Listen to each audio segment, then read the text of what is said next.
Alright, so welcome back everyone to another episode of Ask Me Monday. So as many of you guys know, Ask Me Mondays is a series of videos I do every Monday-ish where I answer some commonly asked questions and some not so commonly asked questions that I get from the comment section down below. Oh, pretty funky. Hair's not so bad today. I think I'll go without the hat. And I've noticed the camera has trouble staying focused on my face when I wear a hat, so we'll put it away for now. Frick. Oh my god. So yeah, there's some sort of air show going on around here right now, so if you guys hear planes going overhead, I'm sorry, I can't control it.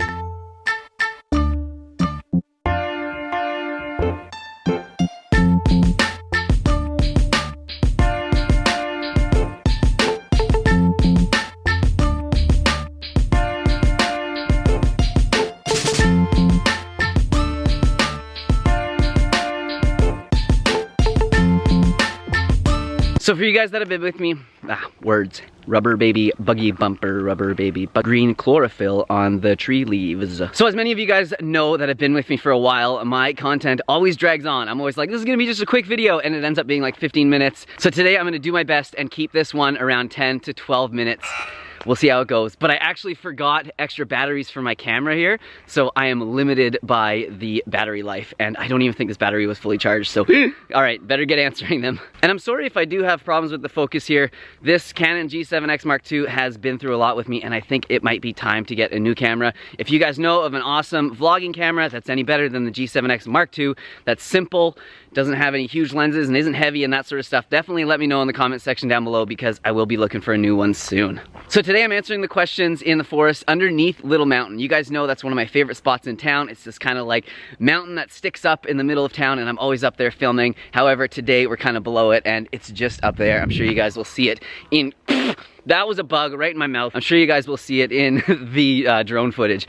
My gosh, this one's going a little bit rough today. All right, let's get into the questions. There's some really good questions today. I like these ones. So from Lee Bloomfield, do you find your recovery time after working out in the gym a lot faster now that you are vegan? So before I went vegan, I didn't really weight train at all. I've been vegan for 7 years now, and I started transitioning to a vegan diet like almost 10 years ago, and I wasn't really working out at that point, and I didn't really work out before that, so I can't really say like how my recovery has changed in that aspect. But I did used to be a runner, and I knew that I had a lot of joint pain, especially in my ankles, and I definitely don't have like any joint pain anymore. And I know that I used to get terrible pains in my hands and in my knuckles. I just thought that I had like arthritis as like a 20-year-old kid, and I figured that that was normal. But then when I did switch to a plant-based diet, a lot of that sort of pain went away. I don't have any pain in my ankles anymore, which is crazy because I have wrecked them and rolled them and torn ligaments in them so many times. And now my hands, like, I never have any pain or joint pain or anything in my hands like that. And I do recover extremely fast from my workouts. Faster than if I was like eating meat or dairy or whatever. I can't really say. See, there's that focus thing. But I do know that I train hard, 5 or 6 days a week. I train for like 90 minutes, sometimes even more when I get carried away. Not that you need to, but I always feel like going to the gym the next day. Even if my muscles are a little bit sore, they tend to like get better really, really quickly. That DOMS, the delayed onset muscle soreness, doesn't really stick around for too long. But I know Dr. Greger did a recent video talking about berries and their ability to help with like recovery time because of like reducing inflammation. So yeah, there's definitely components in plant foods that will help you recover quicker and be able to perform better as an athlete and get out there and train more as an athlete. So yeah, didn't really answer the question, but sure talked a lot. So this one's from Adrian Gutierrez. I think I got that right. Gutierrez. Hashtag AMM. Thanks for that. Made it easy to find. What is the difference between black beans and pinto beans? Which one is better? And amazing video, and keep the gains going. All right, well, thanks for the kind comment. And this one just like popped out at me, and I thought, got me scratching my head, so I looked it up, and I figured if I was curious about it, some of you guys would be curious as well. Clearly Adrian is curious. So I went on Chronometer and I looked it up just to see what like the nutrient profile would look like, and they're both pretty similar. I think pinto beans have slightly more folate, and I think it also showed that they had more selenium as well, but that could be due to like the soil conditions and stuff like that, and the differences weren't that great. So as far as nutritionally, you know, as far as like the minerals and the macronutrients go and the vitamins, they're pretty close. So of course I wanted to dig a little deeper, and I remember Dr. Greger talking about the antioxidant capacity or the antioxidant value of black beans and how they were sky high. So I watched one of his old videos, and yeah, sure enough, black beans are the highest in antioxidants, followed by, I think it was green lentils. I'll put it up on the screen here. And then it was red kidney beans, super high in antioxidants as well. And then were the pinto beans. So pinto beans actually having half as many antioxidants as black beans. So there's your answer. Go with the black beans. But I think just in general, we should all be eating more beans. Beans are so good for us. They have powerful anti-cancer components. We just talked about the antioxidants in it. Also so full of minerals. They're such a good source of protein. Just endless benefits of eating more beans. So good for us that the American Institute of Cancer Research said that we should be having beans, legumes, or whole grains every day. So yeah, get them in ya. I like this little part of the forest. It's like a little fern clearing. I love when this happens. A couple big trees fall down and they open up some spots in the canopy, and then it breathes life. Whoa. So the next one comes from Grumpy Snorlax. Should I buy a program? Okay, so the next one comes from Grumpy Snorlax. Okay, should I buy a workout program such as Athlean X? The toughest part about working out is knowing what to do. So yeah, if that's where you struggle, I think that's a great idea. It's definitely a good place to start, and then you can figure out what you like and what you don't like. I wouldn't spend too much money on one of these programs because they're like our free ones online. I know Jeff Nippard, while his nutrition advice is questionable, his workout advice is really, really good, and he just put up a video that like kind of highlights the best exercises to do for each body part. And really all it comes down to is just doing like lots of big compound movements, increasing the weight, increasing the amount of reps, you know, making it hard for yourself and just staying consistent with it. But yeah, if you want to know like the little details and stuff, definitely get a program like that. When I first started calisthenics, I bought Frank Majano's program, and while I did find it helpful to sort of to understand the movements that he was doing and some of the exercises and stuff, I never followed it exactly to a T because I just found that I like to do my own thing, but it definitely gave me like a good base to start on. So I think, yeah, I think it's a great idea to purchase a program. I know Crystal, she started with like Fitness Blender, which they do like free YouTube videos online, and you can do at-home workouts and follow along with them. And then there's also who she's following now is, anyways, I can't remember, but I'll put it on the screen here if any of you girls want to follow, or guys, but I think it's kind of like more girl-focused workouts. And yeah, she absolutely kills it. Gives like Crystal new workouts every day. It's a program that Crystal's bought into, and it's like really awesome. And I do plan on releasing some workout programs in the near future. I just want them to be like really good and really like beneficial, and not just something that like I throw out there just to, you know, to make money or just to have something to give to you guys. So yeah, watch for that in the near future, but definitely like recipe ebook next. Another one, because I am a nutritionist. So the next one we have from Sarah Leonard. Hi Derek, any advice on acid reflux or indigestion? I've been vegan for 18 months and the reflux, initially disappeared altogether. Now, from nowhere, it's back again. What might I be doing wrong? Hashtag AMM. All right. Good question. Acid reflux. So it's something that a lot of people suffer with, but you don't usually hear a lot of vegans suffer with it because many people find relief from their acid reflux, indigestion, Gerd symptoms when they do switch to a plant-based diet. But that is not the case with you. You switched to a plant-based diet and it went away for over a year, about a year and a half, and now it's come back. So what could have changed? Well, the first thing that pops into my mind is like stress. Stress is the biggest, you know, has the biggest effect on our digestion. And we really want to be in that like calm state when we eat so that we can rest and digest our food. If we're like on the run and we're eating in the car, you know, our food will not digest that well, and you'll get indigestion and go bloating and gas and all types of things. That's when my digestion was the absolute worst, was a few years ago when I was really busy. Actually, I was starting this YouTube channel, and I was still going to school, and I was working at a supplement store, and I was just constantly running around and not sitting down and enjoying my food, and I was trying to like build muscle, so I was hammering these huge meals on my 30-minute break at work, and it just wasn't good for my digestion. And eventually I changed my lifestyle in a way that supported like better habits, and now I have no problems with it. I shouldn't say no problems, but very, very few problems. So that's the first one, stress. Deal with stress, take some deep breaths before you eat, maybe find a meditation practice.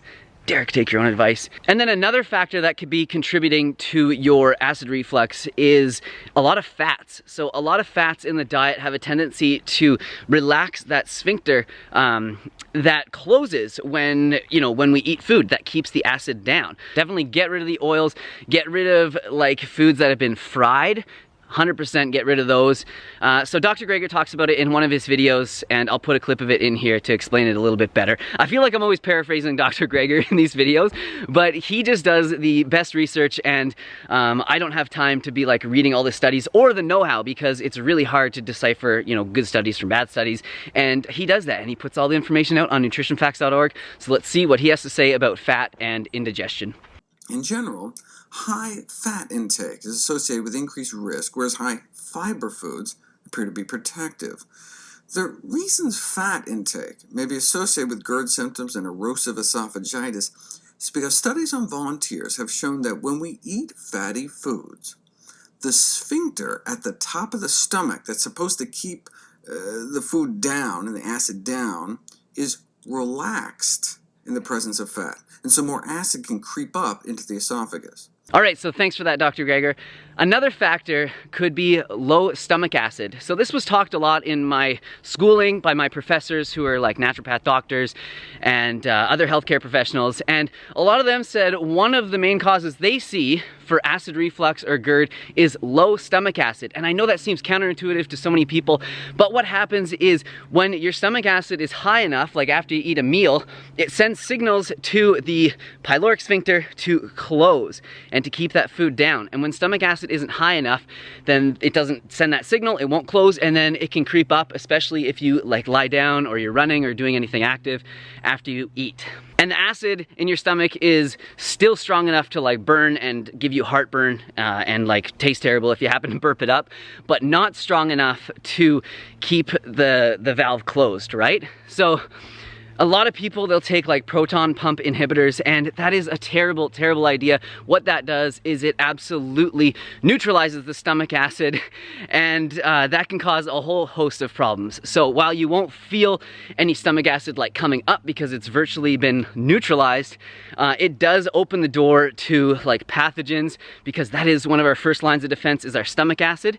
And then it can also cause nutrient deficiencies, because as we know, we need high stomach acid to absorb minerals like iron and calcium. So proton pump inhibitors, not the answer. That is just a band-aid solution. Get to the root of the problem. So to increase our stomach acid, one thing that we can do is have like lemon water. That's a really good way of naturally increasing your stomach's gastric juices.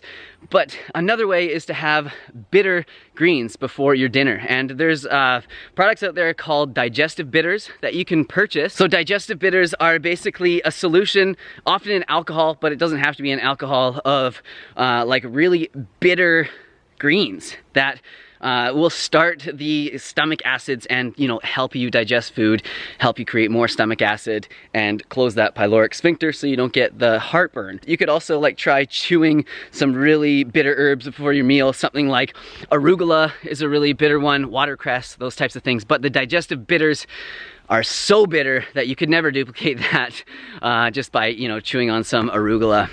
So speaking of fats, Sepple M has a question. Hey Derek, you always talk about keeping fats low and stuff, but then on the other hand, I often see you using tahini in sauces and stuff. So now I'm confused. What do you mean exactly? Are you talking about the oil I'm using for cooking and in salads? Is it okay to consume lots of nuts, which I'd like?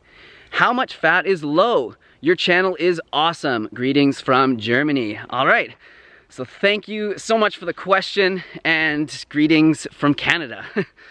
Okay, so just because I consume fats doesn't mean that I don't eat a fairly low fat diet. So I don't eat as low of a fat diet as many people in the vegan movement, like raw foodists and 80-10-10ers who eat 80% of their diet from carbohydrates, 10% from 10% from protein, 10% from fat.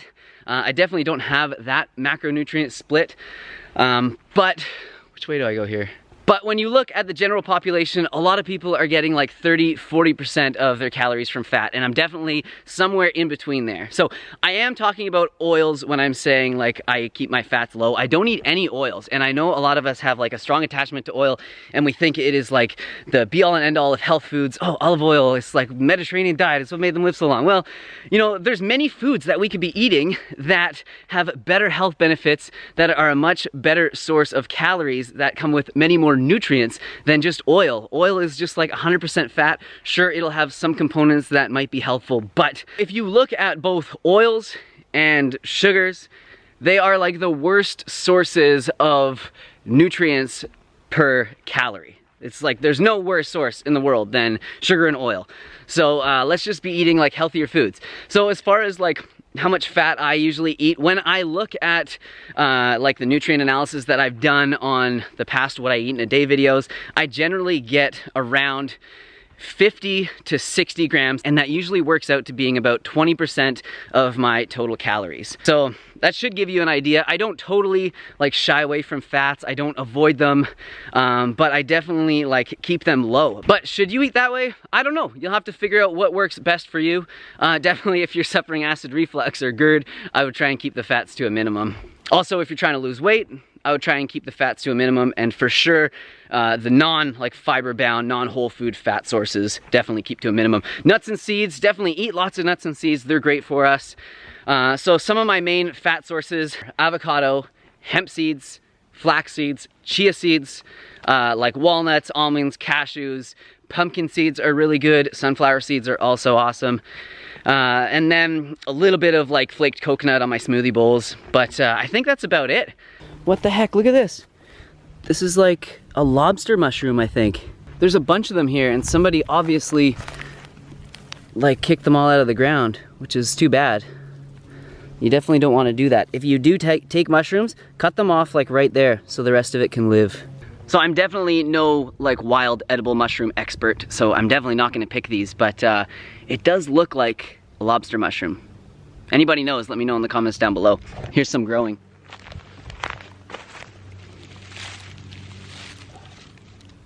All right, right on. Okay, so that was the second last question. I just have one more question. Man, I absolutely whipped through those today. I was scared that the battery was gonna die. I did not wanna see that red flashing light come on. So I have one more question that I'm gonna answer back at the car. But first I gotta get this drone up in the air, get some of that B-roll you guys like to see.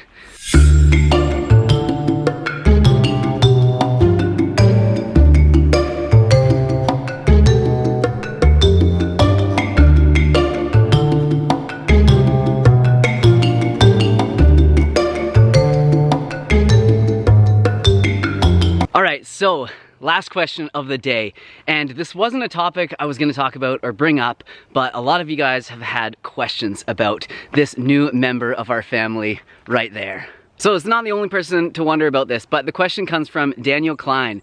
How come you never talked about your amazing Nissan? That's surprising me every time I see it in your videos, considering you're such a car lover. So he's right, I am a total car lover. I have been obsessed with cars since I was a little kid. I don't care how much they cost, I don't care about the badge on it. It's just cars that are fun to drive, that are interesting, that people are passionate about, are cars that interest me. So ever since I was a super young kid, I have been obsessed with sports cars. Like my mom will even tell you, she'd give me a doll when I was young and I'd just like run it around on the ground making vroom vroom sounds. So there's a couple reasons why I haven't talked about it. One is like, I don't want it to seem like I'm gloating or bragging or anything like that. It's actually a surprisingly affordable car, the Nissan 350Z or the Fairlady Z in this case, which I'll talk to you guys about in a second. But it is a sports car and it looks fancy, and I don't want people to think that because I've had like some success on YouTube or whatever, I'm going out and like blowing all my money and buying these expensive cars. That's not it at all. I have been saving up since I was like 20 years old, putting money aside, and granted I have had to empty that savings bank account a few times just to like live, put clothing on my back and food in my mouth, but I've been thinking about it since I was so young, and finally once I had enough money saved up, I pulled the trigger. And then another reason, of course, is because it's a nutrition channel and it's not like a car channel. As much as I would love one, I just have time for this one nutrition health focused channel right now. So what we have here is a 2004 JDM Nissan Fairlady Z. So what JDM means is Japanese Domestic Motors, and that just means that the car came from Japan. Okay, I'll tell you guys a bit about it. So here's the Fairlady Z, and that's just unique to the 350Zs that are made in Japan. It's pretty cool. It's a throwback to like the heritage, the Fairlady models from way back in the day. So just really quickly, I could talk about this car forever, but I'm not going to. So we have this rule here in Canada where you can import cars from out of country if they are 15 years or older. America has very similar laws, but the cars have to be 25 years or older, so we get 10 years on the Americans where we just get like to bring in any cars that we want, and they're quite cheap until they turn 25 years old, until they're legal in the USA, and then the prices skyrocket on them. So luckily enough, these 350Zs just turned 15 years old, so I went on the auction sites in Japan and I looked at them and I had the auction sheets translated, so you know, everything that was wrong with the car, stuff that was like modified on the car, all that sort of stuff, was written in Japanese on the auction sheets, and then it has to get translated into English so I can read it, and then I decide whether or not you want to bid on it, and then you bid, and sometimes, a lot of the time, you don't win the car, and then sometimes you do win it, which happened in this case. So you guys will see this, the 350Z in Canada, in the United States, Japan, Australia, all over the world. But what makes this one unique, especially for Canada, is that it's a right-hand drive. So the steering wheel is on the right-hand side rather than on the left where it should be. And of course, we still drive on the right-hand side of the road here in Canada. So it makes for an interesting driving experience for sure. So it's also got a vegan, buttery smooth 6-speed transmission. So why this car and not something else? Well, this car just kind of fit the bill. I wanted a rear-wheel drive, front engine, fairly high to moderate horsepower sports car that was reliable, that I liked the look of, and that was somewhat affordable, and this one definitely fit the bill. So anyways, I just thought I owed it to you guys to kind of explain what that was all about, and I don't think I'm like some hot shot gone big time now or anything. It's funny, people at the gym that see me pull up in this car, a few people have even said it, and they've been like, oh, so you're big time now, or oh, you're making all sorts of money now, and like, first of all, I'd never say that to anybody. It's pretty rude, but you know, it's not an expensive car. This is like, I guarantee it's a lot cheaper than most of the cars that you guys own and that you see driving around on the road. Look into 350Zs, and if you're in a country where you can import them, look into the Fairlady Z from Japan because they're freaking amazing cars.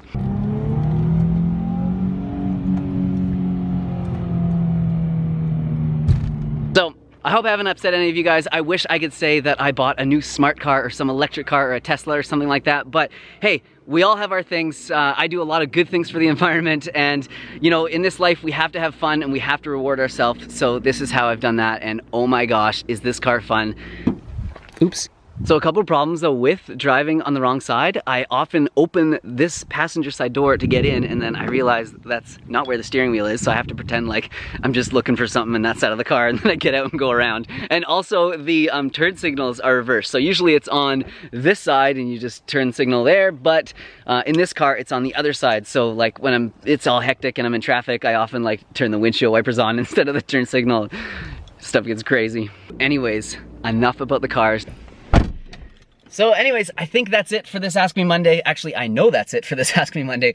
Thank you guys so much for joining me. So definitely leave your questions in the comment section down below, and I will try and get to them next week. Thank you guys so much for watching, for supporting me, for subscribing to this channel, and all that good stuff. I really do appreciate it. Stay positive, eat plants. I'm gonna drive this beast home right now, have a little fun.